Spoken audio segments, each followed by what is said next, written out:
ആ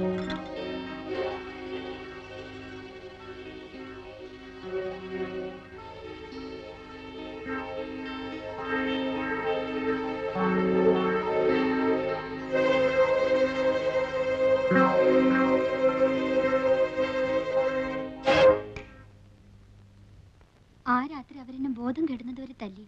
അടിയും ചവിട്ടും പിറ്റേന്നും പകലും മുഴുവൻ ഉണ്ടായിരുന്നു. അങ്ങനെയാത്രേ ചില പെൺകുട്ടികള് കുറെ അടി കൊണ്ട് കഴിയുമ്പം അവരുടെ വഴിക്ക് വരുമെന്നാ പറയണേ. ഞാനോ? എന്നെ അടിച്ചനുസരിപ്പിക്കാൻ സാധിക്കില്ലെന്ന് അവർക്ക് ബോധ്യമായിട്ടുണ്ട്. അന്നത്തെ പിന്നെ വേറെ ആണെങ്കിലേ ഗൗരിക്കുട്ടിയുടെ അടുത്ത് കൊണ്ടുവന്നിട്ടുണ്ടോ? ഇല്ല, എന്തോ അതിനവർക്ക് ധൈര്യം ഉണ്ടായിട്ടില്ലെന്ന് തോന്നുന്നു. പിന്നെ ഇന്നാ മൂപ്പന്റെ അടുത്തേക്ക്? അതെ. ആര് പറഞ്ഞു? പറഞ്ഞു കേട്ടു. ആരേ മൂപ്പൻ? മാപ്പിളാരുടെ അടുത്ത് ദൈവം അത്രേ. അയാൾ പറയുന്ന കേട്ട് നിൽക്കാൻ കുറെ ആൾക്കാരും. ഒരുപാട് സ്വത്തുള്ളൊരു തന്ത. ഞാൻ വന്ന ദിവസം അയാളുടെ ആൾക്കാർ വന്ന അത്രേ എന്നെ കൂട്ടിക്കൊണ്ട് ചെല്ലാൻ. ഞാൻ പോയില്ല. അന്ന് തുടങ്ങി ഇവിടെ സ്വൈര്യമില്ലാണ്ടായി. രാത്രിയിൽ കുത്തും വെട്ടും. ഇവിടെ വരുന്നവരൊക്കെ ആദ്യം അയാളെ ചെന്ന് കാണണമെന്നാണത്രേ. ഇന്ന് ഞാനായിട്ട് പോയതല്ല, ചതിച്ചുകൊണ്ട് കേറ്റുകയായിരുന്നു കള്ളത്തി സ്ത്രീ. ആ തന്തയുടെ മനസ്സ് അലിഞ്ഞിട്ടാണെന്ന് തോന്നുന്നു ഇന്ന് ഞാൻ രക്ഷപ്പെട്ടു. 2 ദിവസം കഴിഞ്ഞ് വീണ്ടും കൊണ്ടുചെല്ലാമെന്ന് വാക്കുകൊടുത്തിട്ട് പോന്നിരിക്കാത്രേ. ഞാൻ പോവില്ല. പോയില്ലെങ്കിൽ അയാളെ വീണ്ടും മാപ്പിളാരെ ഇളക്കി വിടും. ഇവിടെ ആരും വരാൻ സമ്മതിക്കില്ലെന്നാ പറഞ്ഞിരിക്കണേ. ആര്? മാപ്പിളാര്. എന്റെ പേര് ഹിലാൽ എന്നാണ്. മാപ്പിളയാ?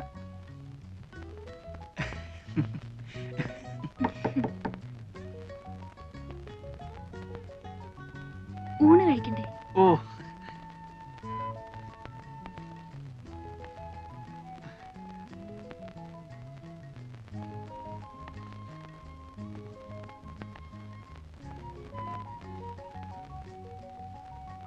ഊണ് കഴിഞ്ഞിട്ട് ഗൗരിക്കുട്ടിക്ക് എന്നെ കാണാവോ? അല്ല, ഞാൻ ഉറപ്പൊന്നും പറയുന്നില്ല. നിങ്ങൾക്ക് എന്നെ എങ്ങനെയെങ്കിലും ഒന്നീ വളപ്പിന് പുറത്താക്കി തരാൻ കഴിയുമോ? എങ്കിൽ ഞാൻ രക്ഷപ്പെട്ടോളാം. ഞാൻ നോക്കാം. എന്നാലാവുന്ന പോലെ ഞാൻ നോക്കാം. നുണ പറയരുത്. നിങ്ങളോട് ഇക്കാര്യത്തിൽ ഞാൻ നുണ പറയില്ല. ആണയിടണം. അള്ളായാണ് എന്റെ ദൈവം. വരൂ, ഊണ് കഴിഞ്ഞിട്ട് കാണണം. വക്കീലേ, ഗോപി, ഗോപി, ഗോപി, എന്താ ഇവൻ ഉറങ്ങിയോ അതോ ചത്തോ? ഗോപി,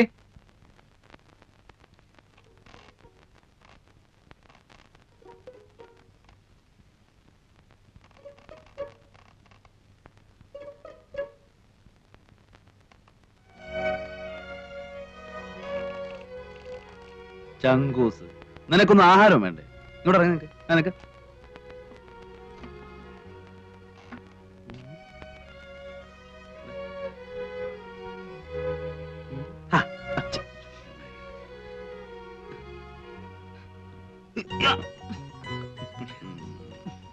എവിടെ പെണ്ണുമ്പിള്ള? എങ്ങനെ മുടി പിന്നീടിച്ചോ? അത് ചുമ്മാ വക്കീലത്തിന്റെ മോഹം കണ്ടാ അറിയാലോ. എന്താ അതോ, വക്കീലിനൊരു പെണ്ണിനെ അങ്ങ് ഇച്ഛ പിടിച്ചു എന്നുണ്ടെങ്കിൽ അപ്പൊ അവളെ മുടി രണ്ടായിട്ട് പിന്നീടിപ്പിക്കും. മൂപ്പരുടെ ആദ്യത്തെ കാമുക അങ്ങനെയായിരുന്നു അത്രേ. പക്ഷെ ഒന്നുണ്ട് കേട്ടോ, അങ്ങനെ എങ്ങനെയൊന്നും പുള്ളിക്ക് പിടിക്കൂല. എവിടെ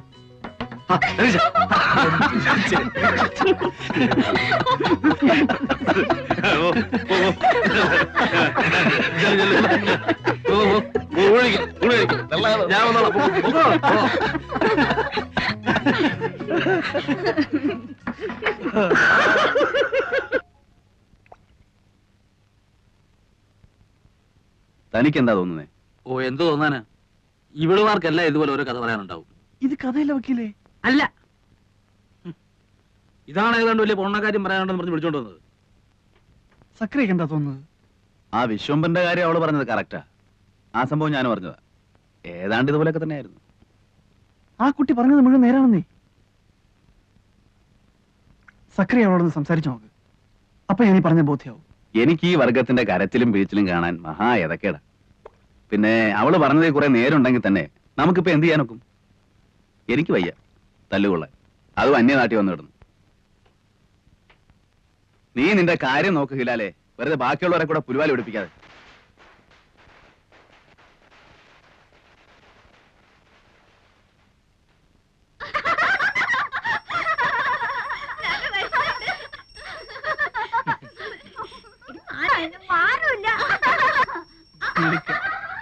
എന്റെ മോനാ അത്. അതെ മാഷേ. അതിന് മേനോ കല്യാണം കഴിച്ചാണോ? പിന്നെ എനിക്കും ഇല്ലേ എന്റേതായ പ്രാരാബ്ദങ്ങള്. 2 കുട്ടികള്. ഇളയവള് ഈ കൂട്ടത്തിലുണ്ട്. ഇവരിവിടെ തന്നെയാണ് വളരുന്നത്? ഹേയ്, ഞാൻ രാവിലെ വരുമ്പോ കൂട്ടിക്കൊണ്ടിങ്ങ് പോരും. മോന് സ്കൂളില്ലാത്ത ദിവസവും ഇങ്ങോട്ട് പോരാറുള്ളൂ. ഈ കുട്ടികളുടെ അമ്മയും? ഛേ, അവക്ക് ഈ പടി കയറുന്നതിന് അത്ര ഇഷ്ടമല്ല. എനിക്കും അതത്ര പിടുത്തമല്ല. പിന്നെന്തിനാ പിള്ളേരെ ഇവിടെ കൊണ്ട് നിർത്തുന്നത്? ആഹാരം നടക്കുമല്ലേ? ഇറക്കാൻ പറ്റുമോ മാഷെ? ചാലക്കുഴിയിലെ മെന്നായി പോയില്ലേ?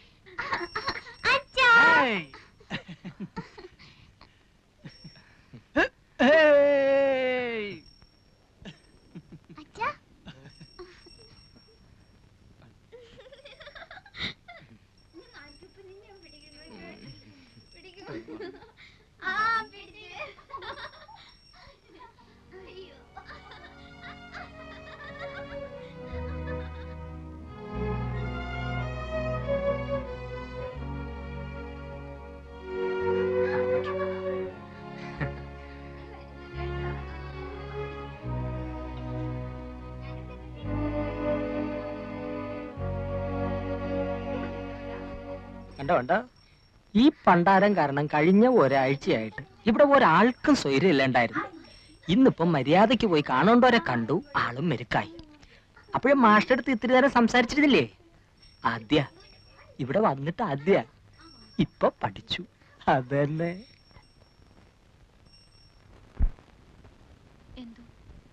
എനിക്കെന്തോ വിശ്വാസം വരുന്നില്ല. എന്റെ വാക്ക് കേട്ടിട്ട് നീ മനസ്സ് മാറ്റണ്ട. ആണായിട്ട് ഒരാളെയും വിശ്വസിക്കാൻ പേടിക്കുന്ന ഒരു മനസ്സാ എന്റേത്. അതുകൊണ്ട് ഞാൻ പറയുന്നത് നീ അതുപടി എടുക്കണമെന്നില്ല. ആ മനുഷ്യൻ പറഞ്ഞത് കേട്ടപ്പോ എങ്ങനെയും എനിക്ക് അയാളെ കുറച്ചൊക്കെ വിശ്വസിക്കാന്ന് തോന്നി. പക്ഷെ ഇതും പറഞ്ഞതിനെ പറ്റിക്കാൻ ഞാൻ അത്ര പൊട്ടിയൊന്നുമല്ല. ഇവിടെയുണ്ട്. എവിടെ പടക്കും? എവിടെ പടക്കത്തിന്റെ പൈസ? വൈകുന്നേരം പടക്കം കിട്ടിയാ പോരെ? വൈകുന്നേരല്ലേ വിഷു? പറ്റില്ല, പൈസ തന്നാ മതി, ഞങ്ങൾ വാങ്ങിച്ചോളാം.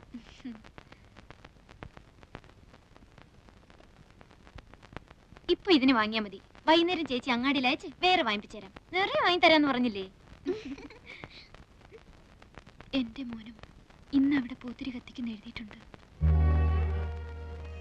എവിടെ ദേവകീർത്തിയുടെ മോൻ? കോട്ടയത്തിനടുത്ത് ബോർഡിങ്ങില്.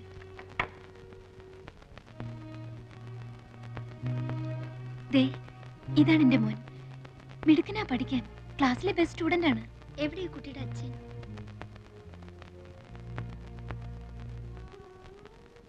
ഇതാ, ഇത് ഞാൻ അഴിച്ചു കളഞ്ഞിട്ടില്ല. ഇതും വിശ്വസിച്ചിട്ടാണല്ലോ എല്ലാവരും വിട്ട് ഞാൻ ആ മനുഷ്യന്റെ കൂടെ ഇറങ്ങിപ്പോന്നത്. ആണായിട്ട് ഒരാളെ എനിക്ക് വിശ്വസിക്കാൻ പറ്റില്ല. ആ മനുഷ്യൻ കാരണമാണോ ദേവകീർത്തി ഇവിടെ എത്തിയത്? ആണോ എന്ന് ചോദിച്ചാ അതെ. പക്ഷെ ഞാൻ പറയാം, എന്റെ മോൻ കാരണമോ ഞാനിവിടെ എത്തിയെന്ന്. അവനില്ലായിരുന്നെങ്കിൽ പണ്ടേ ഞാൻ മതിയാക്കിയിട്ടുണ്ടാവും. വല്ല തീവണ്ടിയുടെ മുമ്പിലോ കയറിന്റെ തുമ്പത്തോ. ഞങ്ങൾക്ക് ആർക്കൂടെ രക്ഷപ്പെടണമെന്ന് തോന്നാറില്ല. ആകെയുള്ള രക്ഷ ഒരുപക്ഷെ ഇതായിരിക്കും. അതുകൊണ്ട് നിനക്ക് അങ്ങനെയല്ല, ഒന്നും നഷ്ടപ്പെട്ടിട്ടില്ലാത്തോളാം നീയെ.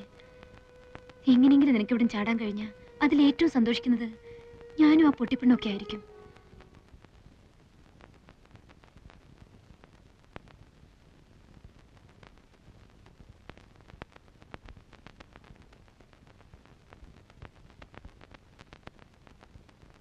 ആരാ അവിടെ?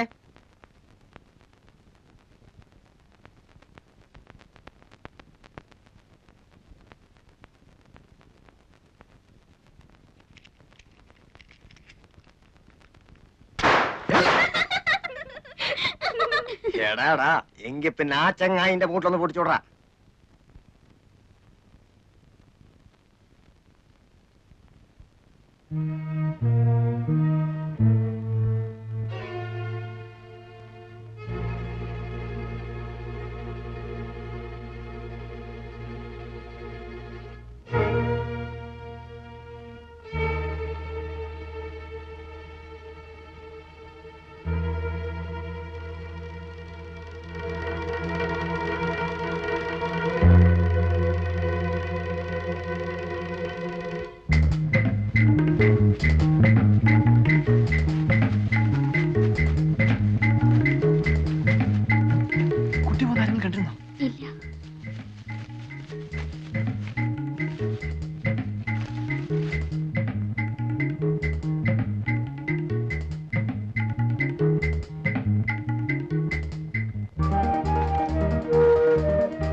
അക്കരെ എത്തിച്ചെന്നാ മതിയല്ലോ.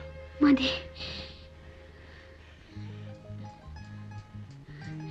എനിക്കെന്ത് തരും?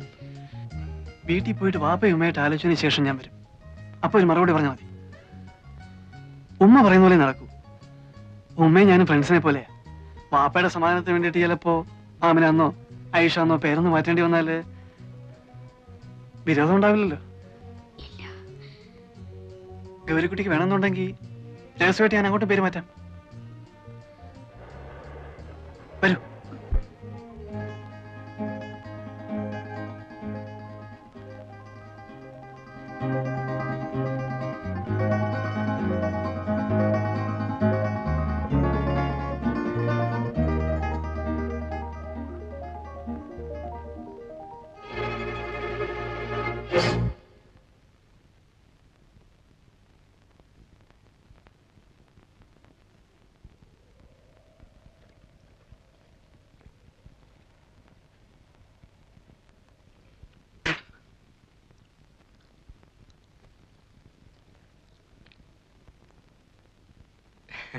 എങ്ങടാ മാഷേ? ഞങ്ങളിതാ പുഴയൊക്കെ ഒന്ന് കാണാൻ വേണ്ടിട്ട്. അതിനിത്ര ചുറ്റി വളഞ്ഞു വരേണ്ട കാര്യമില്ലല്ലോ. ഇതാ അവിടെ നിന്ന് ഇങ്ങനെ ഇറങ്ങിയ പുഴയായില്ലേ? ഓ, എനിക്ക് വഴി പരിചയമില്ലാത്തോണ്ട്. വഴി പരിചയമില്ലെങ്കിൽ ഇവിടെ വെറുതെ നിന്ന് ചുറ്റി തിരിയണ്ട. അത് ഈ പെണ്ണിനെയും കൊണ്ട് വരി, ഞങ്ങള് വീട്ടിൽ കൊണ്ടാക്കാം. നാട് മോശ, അതുകൊണ്ടാ പറയണത്. ഒരി നിനക്ക് പറഞ്ഞു കൊടുത്തുണ്ടായിരുന്നില്ലേ കഴുതേ? നിങ്ങൾ വെക്കുള്ളൂ. ഞങ്ങൾ ഇതാ പുഴക്കര രത്തിനേരെ എന്നിട്ട് വന്നോളാം. വഴിയൊക്കെ എനിക്കിപ്പോ നിശ്ചയമുണ്ട്. പറഞ്ഞതനുസരിച്ചോളി. അടക്കടി.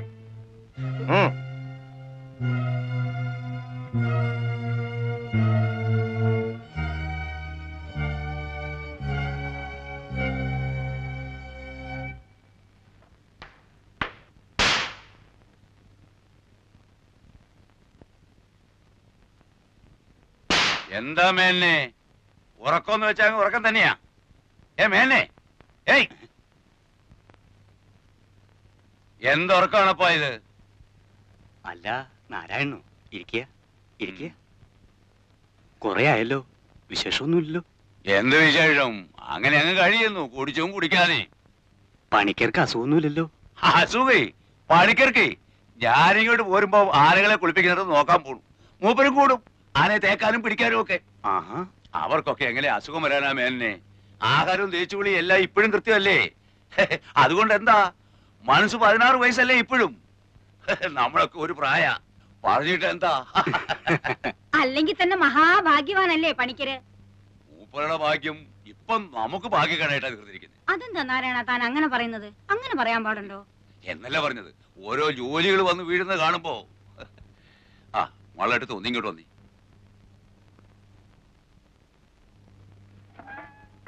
മാളുവേട്ടത്ത് ഈ പറയുന്നതൊക്കെ എനിക്ക് മനസ്സിലാകുന്നല്ലാതെ എനിക്കിത് വല്ലതും അവിടെ ചെന്ന് പറയാൻ ഒക്കോ? വേണമെങ്കിൽ ഞാൻ കൂടെ ഒന്ന് പണിക്കരോട് പറയാം. ഇനി ഇപ്പൊ നിങ്ങൾ എന്ത് പറഞ്ഞിട്ടും കാര്യമില്ല. മൂപ്പന്റെ അടുത്ത് കാലത്ത് നിങ്ങൾ ആ കുട്ടിയും കൂട്ടി പോയ വിവരം അവിടെ കൃത്യമായിട്ട് അറിഞ്ഞിരിക്കുന്നു. ഇവിടെ നല്ല ഈ നാട്ടിൽ നടക്കുന്ന ഓരോ സംഗതികളും അപ്പോൾ അറിഞ്ഞുകൊണ്ടിരിക്കുക കക്ഷി. ഓള് മൂപ്പന്റെ അടുത്ത് പോയി, മാപ്പിളമാര് നിങ്ങൾക്ക് സപ്പോർട്ടായി, എല്ലാം അവിടെ അറിഞ്ഞിട്ടുണ്ട്. അല്ല നീ ഇതിപ്പോ... എനിക്ക് നിങ്ങളുടെ പൂരായി ഒന്നും കേൾക്കണ്ട. ഒരു കാര്യം ഓർത്തോളൂ, മൂപ്പൻ വിളിച്ചാൽ വരാൻ ഇവിടെ 100 മാപ്പിളമാരുണ്ടെങ്കിൽ പണിക്കൽ വിളിച്ചാൽ വരാൻ ഇവിടെ 100 സഹായന്മാരുണ്ട്. ഇന്നലെ വരെ മാപ്പിളമാർ ഇവിടെ കയറി സൂര്യക്കേടുണ്ടാക്കാൻ നിന്നപ്പോ കാവല് കിടക്കാനും വെട്ടുകൊള്ളാനും 4 ഹിന്ദുക്കൾ വന്നത് ആര് പറഞ്ഞിട്ടാണെന്നാ നിങ്ങളുടെ ധാരണ? എനിക്കതറിയില്ലേ, നീ ഇതെന്താ? അതൊന്നും മറക്കാൻ പാടില്ല. ഭൂമിയോളം ക്ഷമിക്കുന്നവരാണ് അദ്ദേഹം. ഇതിപ്പോ എങ്ങനെയോ മൂപ്പർക്കൊരു തോന്നൽ വന്നിട്ടുണ്ട്, മാപ്പിളമാരുടെ മാത്രം സപ്പോർട്ട് കൊണ്ട് മാളുകെട്ടത് ഇവിടെ പിടിച്ചിരിക്കാനുള്ള ഭാവമാണ്. അത് നടക്കില്ല. എന്റെ ഗുരുവായൂരപ്പാ, ഞാൻ പറയണതൊന്ന് മനസ്സിലാക്കാൻ നിങ്ങൾക്ക് ക്ഷമയില്ലാണ്ടായാലോ? അവളെ അയക്കാൻ എനിക്കെന്തിനാ മനപ്രയാസം? കെട്ടിക്കാൻ നിർത്തിയിരിക്കുന്ന കുഞ്ഞുമോളൊന്നും അല്ലല്ലോ. അവളുടെ സ്വഭാവം ശരിയല്ല നാരായണ, അതുകൊണ്ടാ ഞാൻ പറഞ്ഞില്ലേ. സ്വഭാവമൊക്കെ നേരെ ആയിക്കൊള്ളും. മൂപ്പം പാവമായതുകൊണ്ട് അവള് വിദ്യ കാട്ടി ഇങ്ങോട്ട് പോകുന്നു. ഇവിടെ അങ്ങനെ ചോദ്യം പഠിച്ചിട്ടൊന്നുമില്ല. മൂപ്പനെ ദേഷ്യം പിടിപ്പിച്ചാലേ കാലത്തെ പെണ്ണ് തലയില്ലാതെ പുഴക്കര കിടക്കും, അറിയോ? അതും എന്റെ കൈ കൊണ്ട് തന്നെ ചെയ്യേണ്ടി വരും. എന്റെ ഈശ്വര, അതല്ല, മാളുവേട്ടത്തെയാണ് ഇതിൽ സൂത്രം കളിച്ച് പെണ്ണിനെ പറഞ്ഞു വിടാതെ പിടിച്ചു നിർത്തിയിരുന്നെങ്കിൽ അതിനുള്ള വിവരം എന്താണെന്ന് വെച്ചാൽ അതും ഇന്ന് രാത്രി തന്നെ കക്ഷി ബോധ്യപ്പെടുത്തി തരും. ഞാൻ പറഞ്ഞില്ലെന്ന് വേണ്ട, അതിനുള്ള പുറപ്പാടാ അവിടെ. ഓഹോ, സപ്പോർട്ടുകാരെയല്ല ഒപ്പം തന്നെ താമസിപ്പിച്ചിരിക്കുക. ഒന്ന് നിർത്തണ്ട നാരായണ. നിങ്ങൾക്ക് എപ്പോഴാ സൗകര്യം എന്ന് വെച്ചാൽ ഈ ആശ്രയത്തിന് ഇവിടുന്ന് പിടിച്ചോണ്ട് പോയിക്കോളൂ.